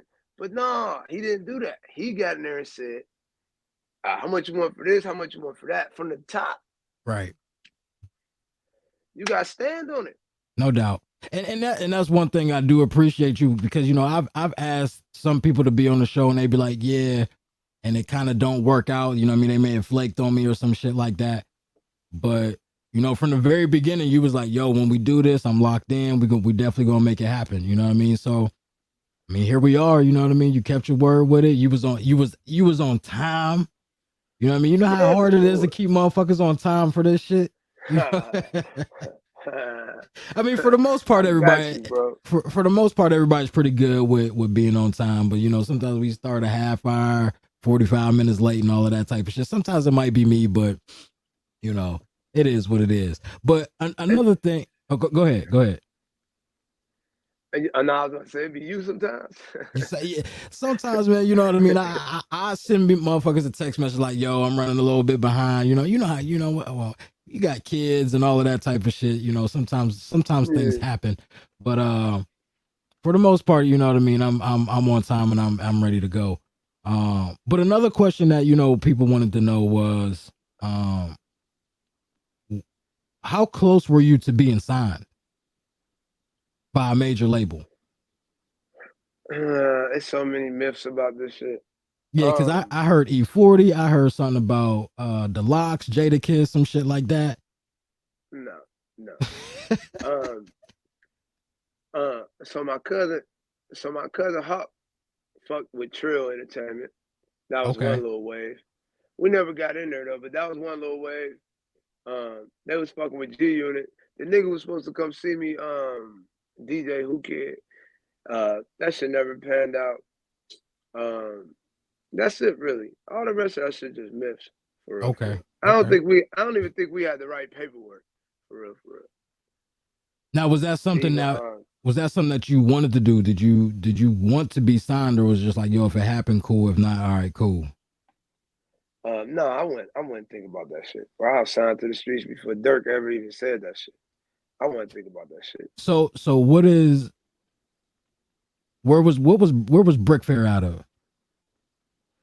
What do you mean? Where did the name come from? What exactly is Brick Fair? Was that like a smaller record label, or what was that? Oh no, that was our shit. Oh, okay. So okay. Me, Dose, and Lil Hawk. That was all three of our shit. Okay. I think Okay. I might not even been on the paperwork because I didn't even think about it, but it was all three of our shit. Okay. Yeah, See that I I made the didn't name know. up though. Okay. Okay. I'm Yeah, thinking, you know what I mean, the whole time it's like it's a smaller record label that you had got signed to or something like that. I didn't know that it was actually y'all shit. I never knew that. That's dope though. yeah, that was our shit. So what ended up really Yeah. happening with that? You It said just whatever happened to it. yeah, did it just kind of, you know, after you had got locked up or whatever, it just kind of went downhill from there? Yeah, shit. Niggas went to the feds. Niggas, the RICO Act really happened. So I was gonna bring that up too Shit. because I did an interview with Matt Weekly, and I basically, you know, we talked about that whole raid situation. I think it was Yeah, December 2008. So I talked to him about his perspective on that. Now right. at this time when that sweep happened, you're already locked up, right? Hell yeah, scared in the motherfucker. Yeah, I was locked up though. So did you think that you was gonna be a part of that? Every day. Shit. Till I got out of jail. Every day till I got out of jail, I was scared in the motherfucker. Really? I think about that. Hell yeah, I thought about that shit every day, at least once. But you wanna know what it did? It helped my music keep going though. Like it helped my shit keep growing because I was able to just stay in that mode and like, damn, if they come and get me and take me to the feds, I'm gonna have to start this whole shit over. All the respect I gained in the penitentiary, state penitentiary, I'm gonna have to try to get the same respect in the motherfucking federal penitentiary. So I had to stay on it for real, the whole time. I was growing though as a man, but you know, when you in jail, the conflict just never stopped. It's like consistent conflict, bro. Some niggas go crazy, some niggas go the other way. Like I feel like what I realized over the time is like when you a player, you just a player. Some niggas go crazy though. Some niggas go crazy, bro. I Now watch real niggas go crazy, man. I talked to my man Jonathan Baldwin earlier today Yeah, actually. You know, I was telling him, you know what I mean? I was like, yeah, yo, I'm gonna have B Thang on the show today. And he was saying, I guess you was locked up with his brother, yeah, yep, Jamie. And he was saying he was like, you yep. know, where they was locked up at wasn't no like little rinky dink type prison, you know what I mean? It was some real shit that was going on in that prison. Man, hell no. That jail was trash. That jail I just came from with Brown, that shit was garbage. My JB ain't tried like for real. Ask your brother. That shit was trash. So If he told you that it wasn't, he how, capped out. how often did you move around? They got us locked. They had us locked down from what you mean, as far as penitentiaries? Yeah, like did you move to different prisons? Yeah, I got kicked out of Huntington. I got kicked out of Huntington with the Rockview. Huntington is an old ass jail like the one you see on TV with the bars and all that shit. Yeah. And so is Rockview. Old ass jail, wide open. Ain't no cameras or none of that shit. They just go down in there. So I went from that to where it's like a real live project setting. Like shit happen every day. It's so much shit going on, so much black underhand shit going on. Like you just really, really jailing. To get up there where JB was at, the jail I was at before I got there, you never see police. Like you don't gotta ever see these motherfuckers. You never gotta see them. When I got there where JB was at, nigga, the police run the jail and it's girls. Bro, you wouldn't believe how these white bitches treat black men like they cattle, bro. I'm talking about like move you around like cattle. I couldn't believe it. So much frustration. I'm talking about talk to you what are you talking? And they the bottom of the bird. Like these hoes is the worst. I had my man tell me it was one that was all right. This how real this shit was. I got 17 years and she had a fat ass. He's telling me like, man, she coming to sell. I'm fucking that bitch. I said, bro, I wouldn't fuck that bitch with a goddamn caterpillar dick. I ain't hitting that hoe. He said, why not? I said, nigga, she the ops. That's the reality of the ops, man. This bitch used to do all types of wild shit, bro. The jail he was at was poop. Okay, well, poop, Jonathan. we've been corrected. He ain't there no more though. Okay. Yeah, and he a little older than us. So I, when he was out and all of that type of shit, I was young as fuck. I would always hear about him, him Too Sweet. But I was young. I wasn't outside like that at all when they was out doing their thing. Yeah, I met Brown in Old County. Okay. When I was 14 in the Old County, that nigga said I had a pistol case. I shot this nigga Keenan. Rest in peace to Bounce. So I was in the cell with him and he said, "Little B-Thang." I said, "Yo, what's up, Brown?" He said, "Hey man, what the fuck is you doing here, man? Hey, look, man, put them guns down, man. They ain't gonna take you nowhere, man. Put them guns down." I asked him about it. He ain't even remember that shit. That's the only time I ever talked to him in my whole life in a bullpen in the Old County, because the Old County used to have to walk across the street. The Old County was a dungeon. The one that was down in the one in Beaver. Yeah, yep. I was there when they closed it. Oh, really? City, no. Oh, I was rapping in the hole when City was there. That was when back then. I used to be doing the same shit. City, no. Yeah. So while you was in, did you write a lot of music while you was in? Yeah, you want to see the books? Sure. Hold on, I'm about to grab it.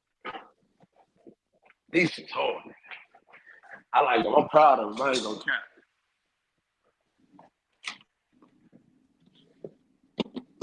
Oh, where they at? I'm gonna just bring one. All right, that's cool. Nah, I'm gonna bring them both. I can bring them both.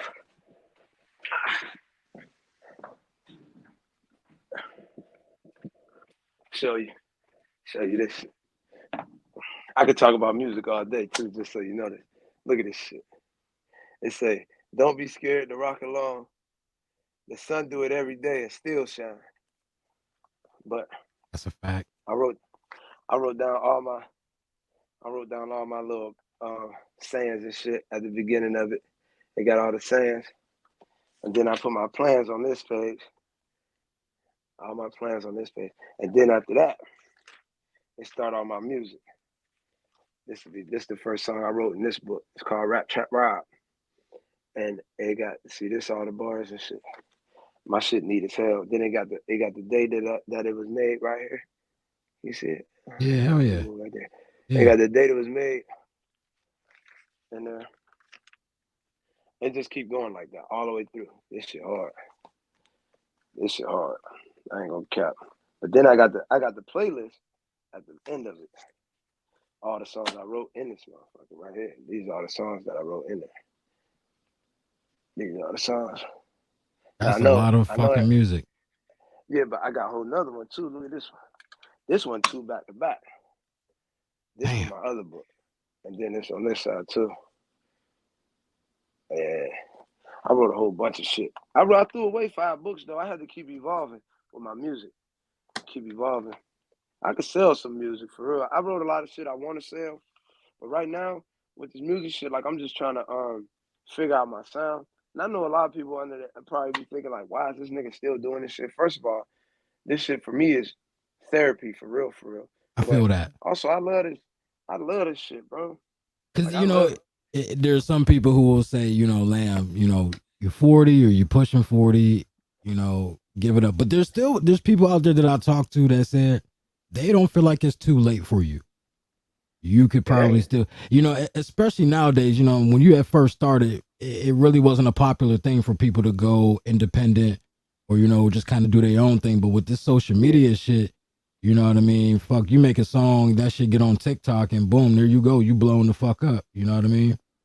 Yeah. But that's how that shit go. Right. I mean, now something else I wanted to ask you. Did you like? I know we had talked about LL Cool J earlier, but who really influenced you as far as rapping?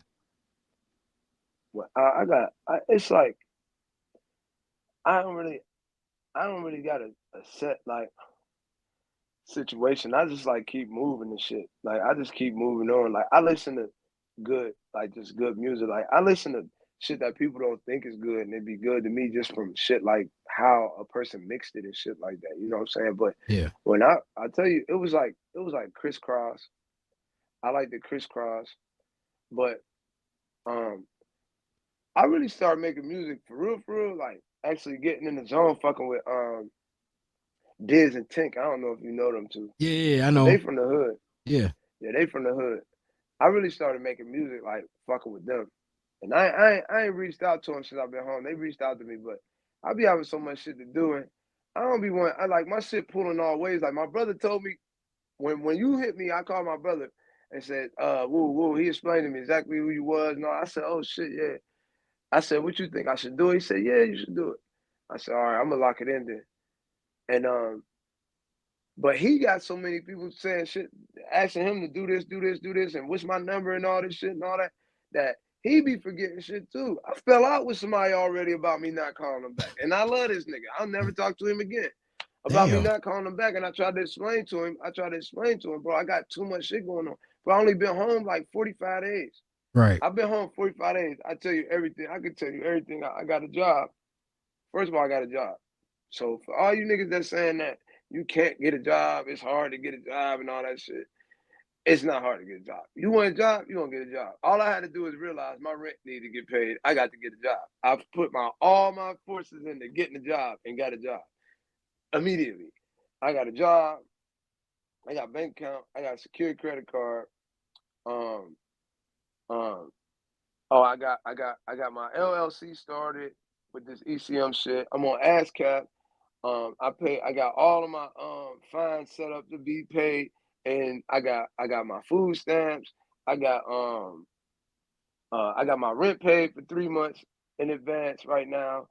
I got I set up my shit so I can get my license. I gotta take this class. I got that. Um, fuck else I got going on right now. Oh, I got like 15 songs. I send you a song. You want to put it on here too? I Yeah. send you a song. I'm gonna send Yeah. you a song. Yeah. Because Some new shit. I like to play that on, you know what I'm saying, as an intro on another episode. I think that'd be dope. Yeah, that'd be hard. Yeah. That'd be hard. Yeah, yeah. I got some shit. I'll send it to you. Um, yeah, I did a lot of shit, but like I was just telling my brother the other day, not even my brother, I was saying this to someone else. And people saying just live. Like, bro, you free, just live. I told my PO, I said, you know what I'm saying? I hear what y'all saying, like, and I understand it. But you gotta know, like, I come from a particular lifestyle. And like the way I lived was just fun as hell. And I look at my brother like how he moving forward, like how he came through all the shit he been through. My brother is a gap. This nigga is all that. I ain't gonna lie to you. He all that. So to see how he's able to do whatever he want to do, but he just working and he living like how we was living when we was young and just selling work. Like this is what we was doing. I feel like all that's attainable legitimately. Like I could do that. So right now though, at the point that I'm at in my life right now, I have no time to be bullshit. Like I don't have no time to be bullshit. I feel And that. it's not a time for me to just be playing and let's do this and let's burn money on this and let's do that. No, I don't want to do that right now. And the point in my life when I was young, I would have been doing that. I would have did that. I'd have fucked up. I'd have been fucking up paper for no reason and then just been broke. They used to say, my cousin used to say all the time, bro, you don't give a fuck about nothing. Like literally, you don't give a fuck about nothing. But he used to say that shit to me, but I realized when I got to jail, I realized he never gave me no game. Like this nigga never gave me no game. So it was like I started just realizing like he really was happy I didn't give a fuck. Like he would say that shit. I feel like he was saying that shit just so I could reiterate that shit, not giving a fuck. So I could fuck up all my paper and have to deal with him anyway. You know what I'm saying? Yeah, yeah, I So get it. now, now it's all about moving forward. And my end game is this music shit.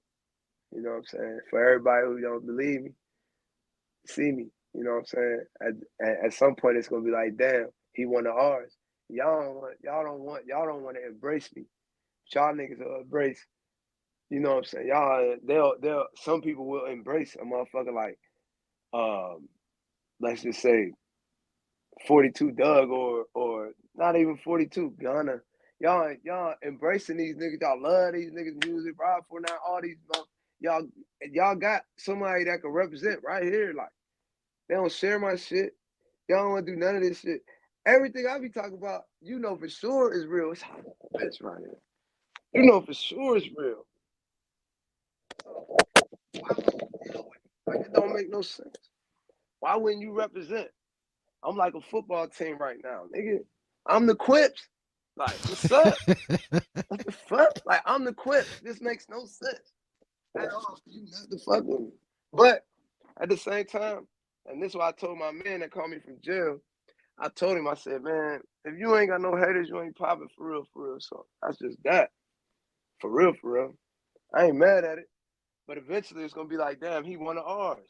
That's some real shit, Marcus. And eventually, at some point, everybody gonna look back and be like, yeah, nigga, Quip Town, this should be us, you hear me? And it ain't gonna be long. This is not gonna be a long situation. I'm just figuring everything out. As soon as I figure all this shit out, it's gonna So be one of them situations. speaking of figuring things out, how long did it take you, or you still uh trying to figure your way through it? As far as social media is concerned, how long did it take you to really Oh, start to that's know one what of you're the doing? things. Oh, that's one of the things, bro. That social media shit is crazy. For But sure. my nieces, my sister, my brother, my goddaughter. Like I could call them anytime. They just help me do all that shit. Like they Okay. help me do everything. They know all that shit. They just help me do shit. You know what I'm Yeah, saying? because even when I sent you the link, because what we do a little test run a couple days ago, and I just wanted Yeah. to, I just wanted to make sure it's like, because I didn't want to do it the day of, and things weren't working out a certain kind of way. So that's why I was like, yo, I'm gonna send you a test link. If you need help getting through it, just let me know.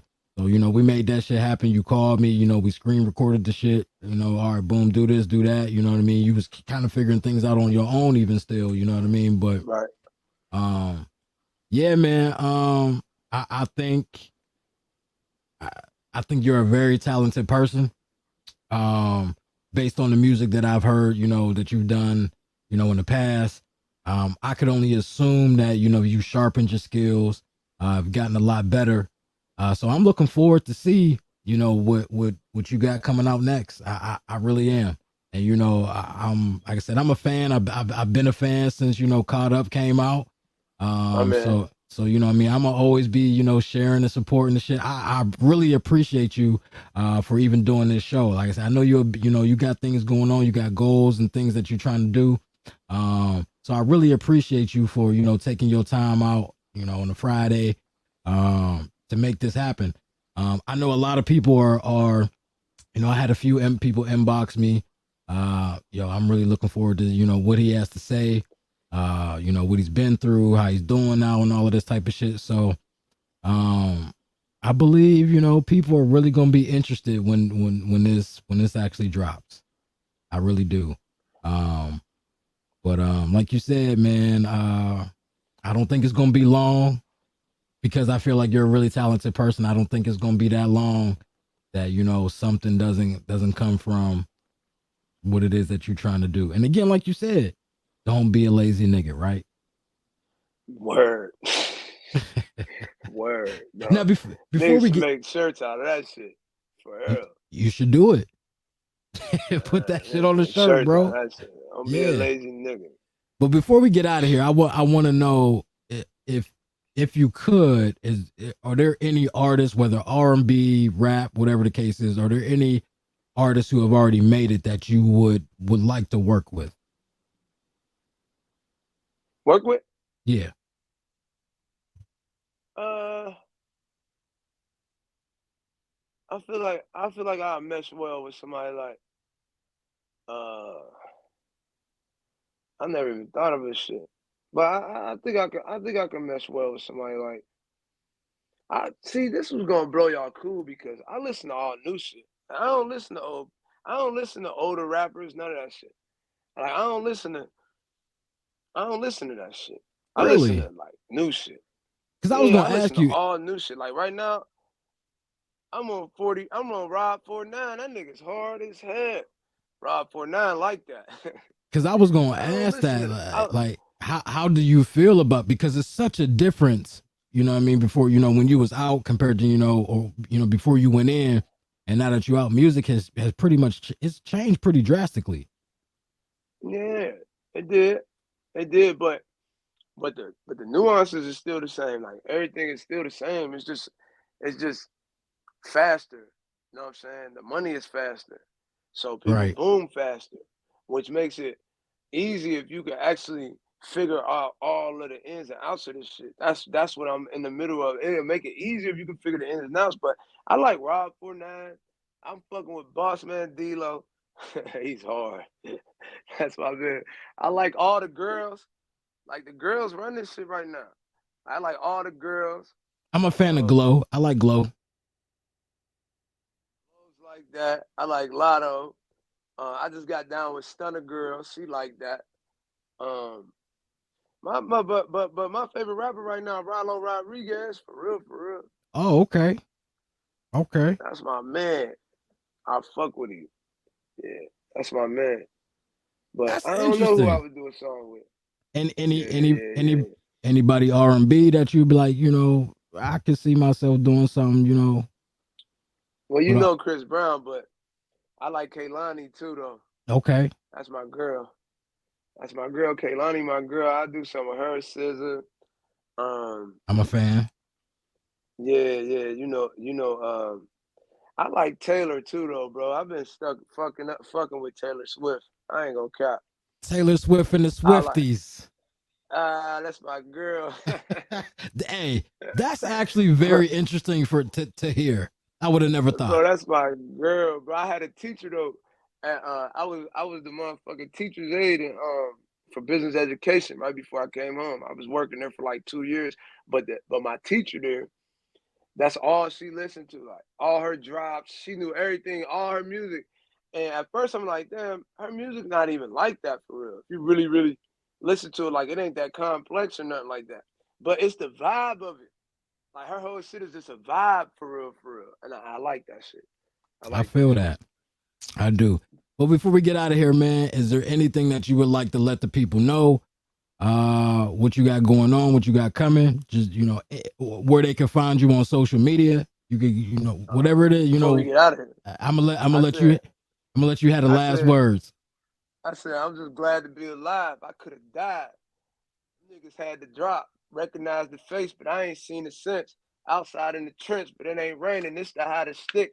I can't wear a dress. I think Retro 9's the best. She told you she want to mine. Her phone got Securus Collect. He told you he want to mine. He mixes heroin with fat. Stendhal on the tech. I ain't seen the Drake yet. I've been booked. How you expect to hide the recipe on the cake bake with so many cooks? This the baker's dozen. I just took 3 out the P. It always been me and Chucky trying to get back at the streets. Youngest say cool out Chucky. Say all Chucky did was preach. Should have listened at them sermons, nigga. Chucky kept it P. I am everybody chasing me. EC on the label. You hear me? That shit about to get out the mud. Um, I'm always Aliquippa. I'm y'all's like. You know what I'm saying? I'll be home. I ain't loud in there, but we could pop out somewhere else. Um, I'm still EC thanks on everything. Like I'm trying to get my YouTube up popping. I'm ready to make a video here soon. I got this song, it's a love song, so I don't know, man. I So don't really where, know what else to what? say. Okay, they on Facebook they can find you at Michael Ross. Yeah, yeah, Uh, yeah. Instagram. What's your Instagram name? It's EC_Thangsta. THANGSTA. That's my snap. That's my snap. That's my Insta. That's my YouTube. That's everything else except for Facebook. I'm on everything else. Okay. Facebook is Michael Ross. Right, right, My right, sister right. did that. Well, that's what's She up, did that. man. Again, hey, I'm hoping in the future we can have you back on. Yeah, yeah. When I get famous, bro, we come back on. I put you on. Look, I I'm get down famous. for that. I come back on, I put you on. They say, yo, we about to have an interview. Boom. We out. We pop out. You hear me? I'm down for that shit. So, but again, before this is your first time doing an interview Ever. or anything like this? Ever. How That's you think what's I up. did? Listen, man, I think this was great. I think you gave out a lot of information. We've been on for a little over an hour and a half. I think you did really well for, this being your first time doing something like this. And I think people are going to be very pleased with what it is that they hear. And, just to see your face, just to hear your voice, you know what I'm saying? I'm sure there's been a lot of people who I know there's a lot of people who have been waiting to hear from you. But again, man, you did a good job. You gonna chop it up? You gonna chop it up? I'm not chopping shit. I'm not editing nothing. Ow. I'm putting it straight out the way the fuck that it is, bro. I'm gonna do a couple snippets though. I'm gonna do a couple snippets, you know what I mean? Maybe some 15, 30-second little clips, you know what I mean, before I go ahead and put it out. But other than that, the conversation we had, this is what people are gonna hear. Yeah. You know what I'm saying? I'm pretty raw. I'm pretty raw with my shit. You know what I mean? Like I would tell people, usually I have a few guests, 3, 4, sometimes a little more than that. And I tell them, because I don't like editing. That shit takes so long to do. And I do all of this on my own, bro. I don't have no team. You know what I'm saying? It's just me. So all of the topics, you know what I mean? The equipment, all of this shit, this is all financed by me coming out my motherfucking pocket. You know what I'm saying? So like I said, all of the topics, you know what I mean? Me working the equipment, I do all of this by my goddamn self. You feel me? So editing is something that I really don't have the time for. Maybe if I had a team or something like that, or somebody that can, help me out with it. But since I don't, I tell motherfuckers like, listen, if you don't want people to hear it, don't say it, because I'm not editing the shit. That's just how I go. That's just how I go. You know what I mean? Sure. But I felt like, one of the first things I usually ask people when I do interviews is, what don't you want to talk about? What's off the table? And I won't go that direction. But the two guys that I interviewed, I would, more so, street guys in their time, Mike Jeans, Matt Weekly, everybody has said like, yo, it's whatever. I'm an open book. Whatever you want to ask, go ahead and put it out there. And you was, pretty much along those same lines. But I also got the vibe that it's like, you're more so on the positivity shit now, nowadays going forward. You know what I mean? Not, you don't want to talk too much negative, even though I know there's some things that have been a part of your life that, we did want to discuss. But you pretty much said like, yo, my life is what it is. We could talk about, what, pretty much whatever. And I appreciate that. You know what I mean? That makes for, no doubt. That makes for good content. But now we're going to go ahead and get out of here and roll, man. Keep in touch with me, whenever, shoot me a text, whatever the case is. I'll actually keep in touch with you. I'll let you know exactly when we're going to go ahead and put this out. It'll be sometime next week. I'm about to send you this song, bro. Okay. I'm about to send you this song to your phone. Okay. I'm about to send you this song to your phone. You gotta listen and see if it. You got an iPhone? Yeah. Yep.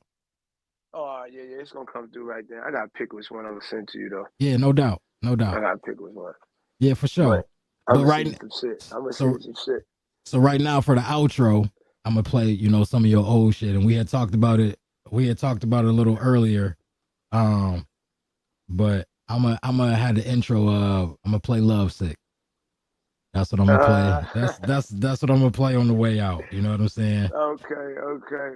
But yo, man, it was really great having you on. Like I said, I definitely appreciate you for stopping by, and giving me a little bit of your time to let the people know a little bit about you and what you got coming up. So I really appreciate it, my man. It's all good. We gonna do it again here in the near future. Yeah, for sure. I'm definitely down. I'm definitely down for that. So y'all, again, this has been another episode of Correct Me If I'm Wrong. Don't forget to smile. It's a good look. I never imagined this. Thought of this.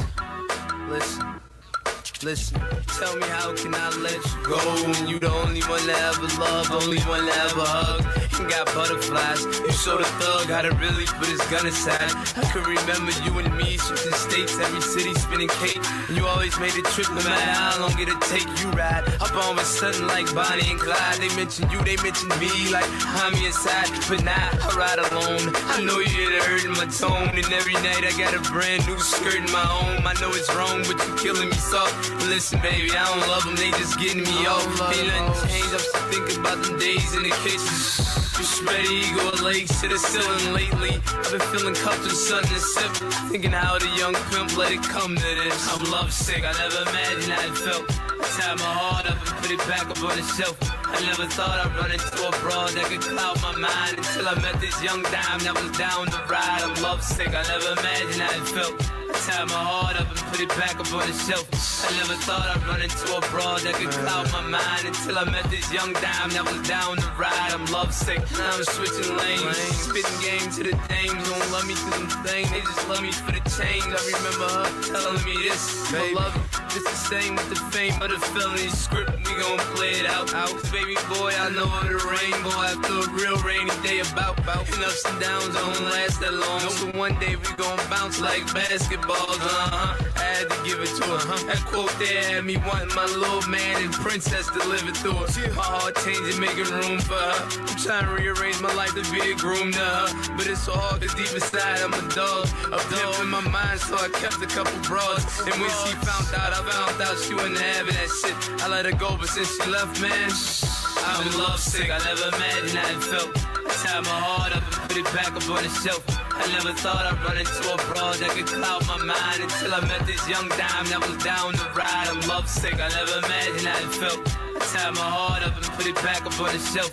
I never thought I'd run into a broad that could cloud my mind until I met this young dime that was down the ride. I'm lovesick. Now they all kiss the rap of a G. I'll never have another broad laugh at me. I ain't bitter, yeah, I wish that I was with her. Cause I can imagine another dog nigga in her. They say that I should move on, but that's so easy to say. It's like your best friend hauling off and leaving the day. Look, I'm stuck on the same page in my book. And boy, I love the way you smile to the way that you cook. I'm still looking for a broad like you. And if you come back, I swear to God, I'll wipe you. I know it sound crazy, but baby, I can swallow my pride. I need you by me when the sun rises. I'm lovesick, I never imagined how it felt. I tied my heart up and put it back up on the shelf. I never thought I'd run into a broad that could cloud my mind until I met this young dime that was down the ride. I'm lovesick, I never imagined how it felt. I tied my heart up and put it back up on the shelf. I never thought I'd run into a broad that could cloud my mind until I met this young dime that was down the ride. I'm lovesick. Yeah. I ain't gonna say no names, man. I'm smiling in the booth right now. I'm gonna bounce back, baby. I'm lovesick, but I'm gonna bounce back, baby. This song, you can ride to it, man. Everybody loves sick. At least once. Beat Thang, Brick Fair.